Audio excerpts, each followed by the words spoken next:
El pasaje que vamos a compartir hoy es del libro de Ezequiel, capítulo 39, versículo 1 al 29. Ezequiel 39, 1 al 29. El pasaje de hoy podemos dividir en dos partes. Hay una primera parte que habla sobre el juicio y el castigo de Dios hacia el rey Gog y su ejército. Veamos entonces primero sobre esta primera parte. En el versículo 1 vemos que Dios vuelve a llamar a Ezequiel para que profetice hacia el rey Gog, ¿no? Hacia el enemigo de Israel. Y la profecía sobre él es la siguiente, ¿no? El versículo 2, por ejemplo, dice que su ejército va a llegar a los montes de Israel.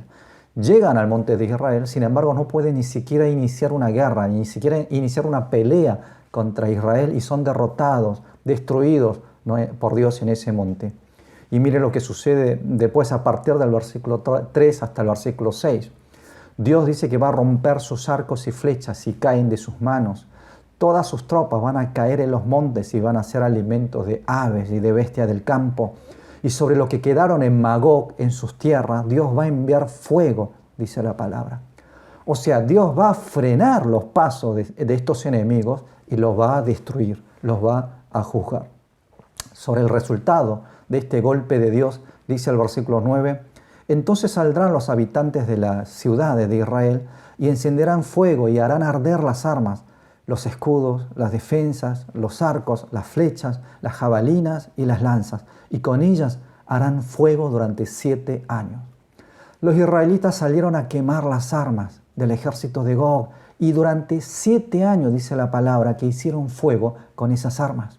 Y después en el versículo 12 dice que para enterrar a todos sus muertos tardaron 7 meses. Dios había entregado una gran victoria al pueblo de Israel. ¿Y por qué les entrega esta victoria?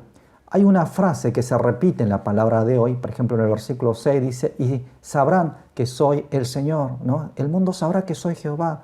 El versículo 7, y sabrán las naciones que yo soy el Señor, el Santo de Israel. Versículo 13, el día en que yo me glorifique.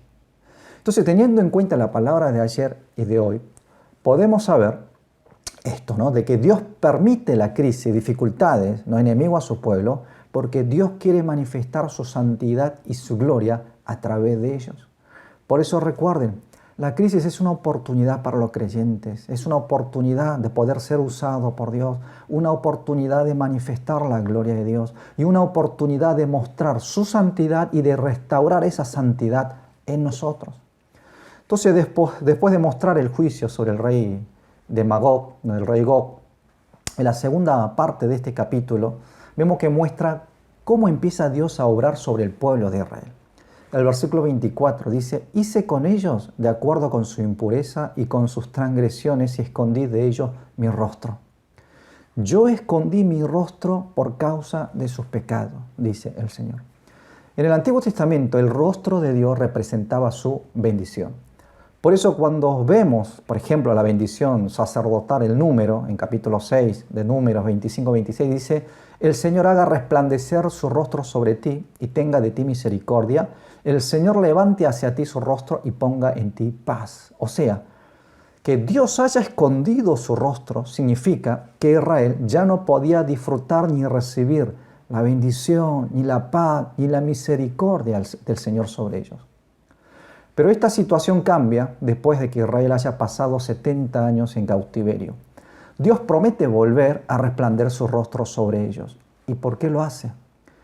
Primero porque Dios es fiel a su promesa. El versículo 25 dice, por tanto, así ha dicho el Señor Dios, ahora restauraré de la cautividad a Jacob, tendré misericordia de toda la casa de Israel y mostraré mi celo por mi santo nombre.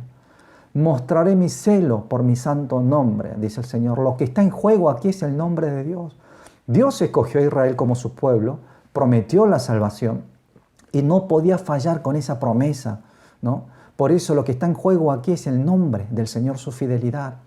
Segundo lugar es por su misericordia.